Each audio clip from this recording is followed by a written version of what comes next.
Welcome to the special third episode of the Sydney Contrarian, titled Don't Blame President Trump for Causing the Upcoming Economic Collapse. I want to air this episode on the eve of the inauguration of the 45th President of the United States, Donald J. Trump. As you'll be aware by now, Donald Trump's victory in the November presidential election came as a surprise to many, especially given the overwhelming amount of support that the mainstream media had placed on his opponent, the former Secretary of State Hillary Clinton. Prior to the election, this same media warned people how the US economy would collapse if Donald Trump came to power because he's an outsider and will undo the many things that outgoing President Barack Obama had done to help steer the world from a global depression after the subprime crisis. Notwithstanding the pandering mainstream media's constant praises of their dear president, Obama himself had made it a point to remind people how the world was on the brink of economic collapse and his administration saved it. He considered this to be one of his defining achievements, along with, of course, bringing peace to the world when he was awarded the Nobel Peace Prize in 2009 before he even started doing anything. And then subsequently, of course, we saw the Arab Spring, the Ukraine Civil War, ISIS, bringing the terrorists into the European Union and the United States.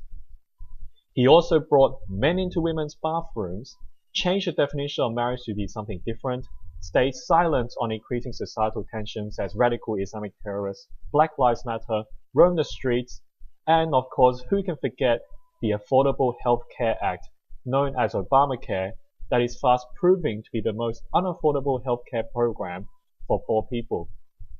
This level of brazenness of Barack Obama in twisting his achievements and praising himself is phenomenal.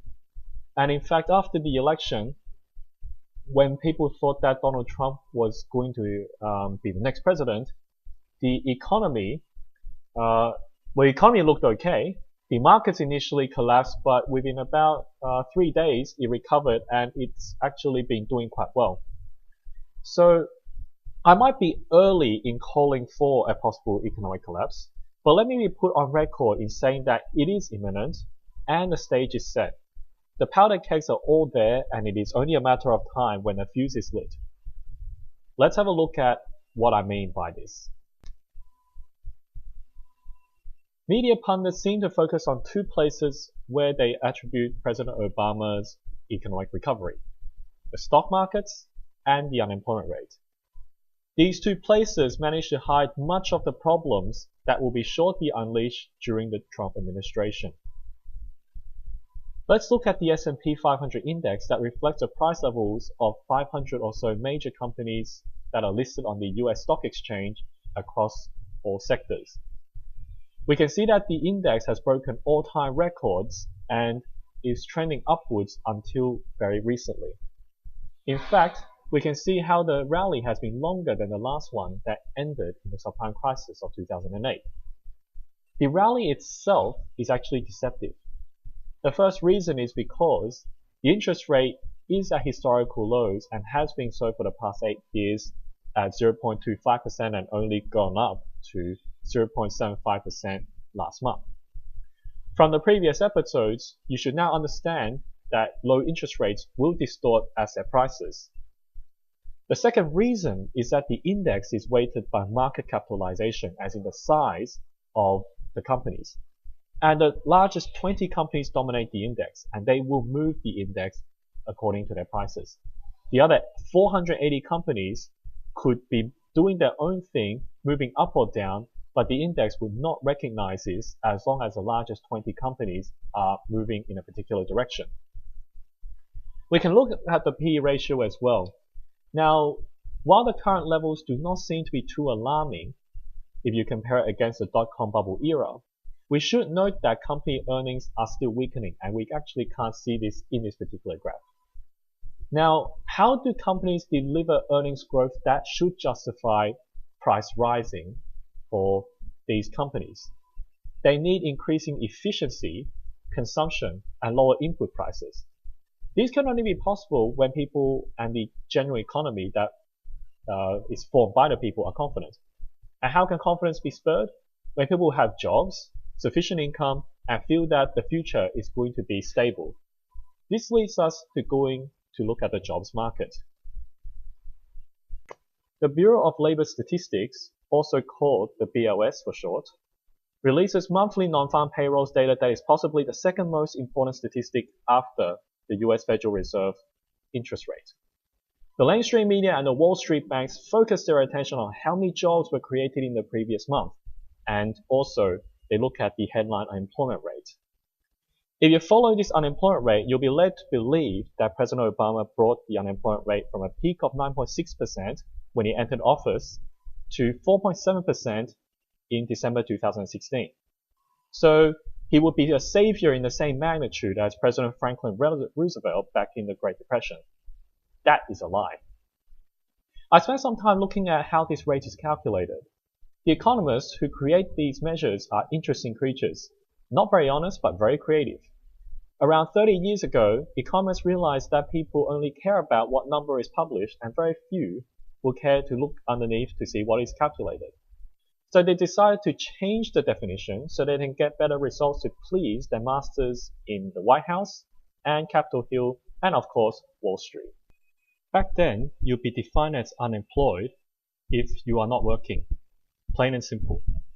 Today, you are defined as unemployed if you do not have a job and you're looking for work. So, if you are one of the 50+ million people receiving food stamps and welfare in the United States, you do not really need a job anymore, so you can be counted as not working and you will not actually contribute to the headline unemployment rate.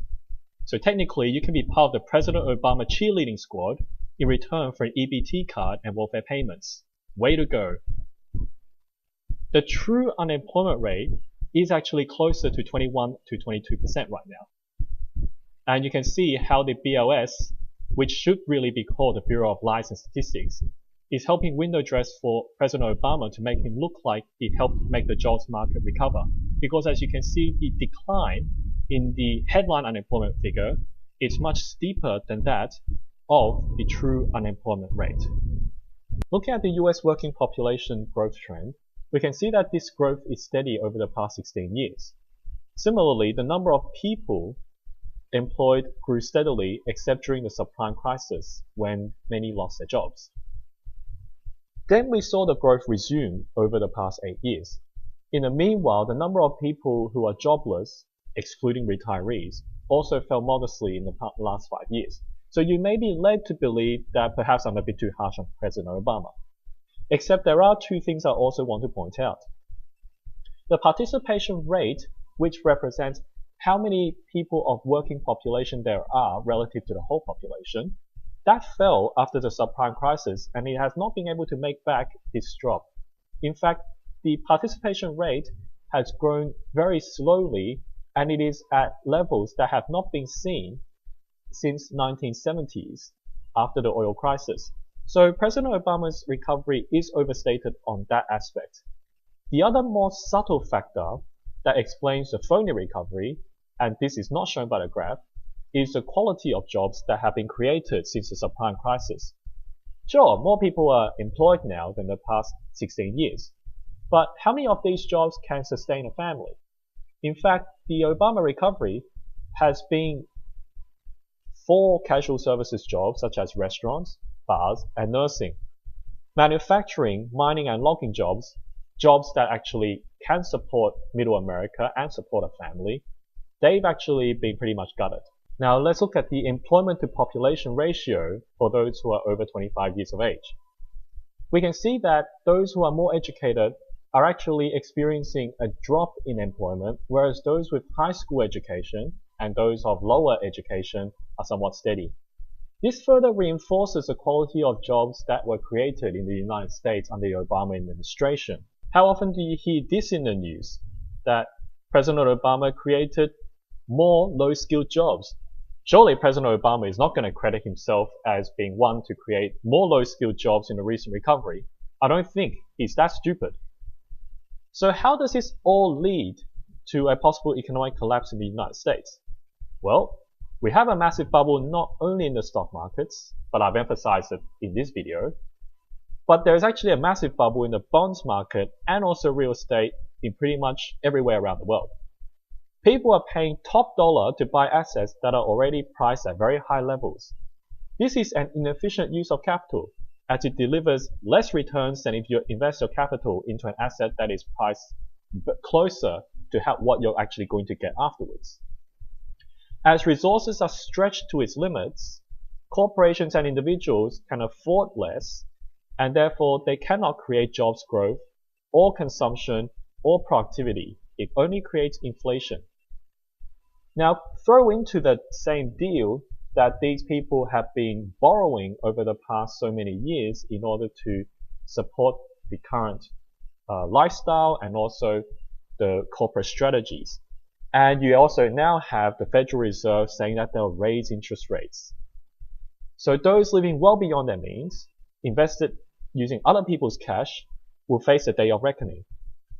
So one day people are going to be buying assets in the hope that they can sell to someone for a higher price, and the next day there may be no one that they can be able to sell to, and the banks are knocking on their doors and saying, oh, by the way, your interest is due, it's a bit higher, and I think you owe us a bit more. So this will snowball into an economic collapse. And because it's under President Trump's administration that this is going to be likely to happen, people will blame him rather than his predecessor and the Federal Reserve, who had been spending so much time piling the fuel underneath in the first place. So I leave you with this final thought. Are you ready for the upcoming hard times? Do not be fooled by the falsehood of government agencies, Wall Street, and the lamestream media. Well, that's it from the Sydney Contrarian. Stay tuned for a future episode, and once again, God bless.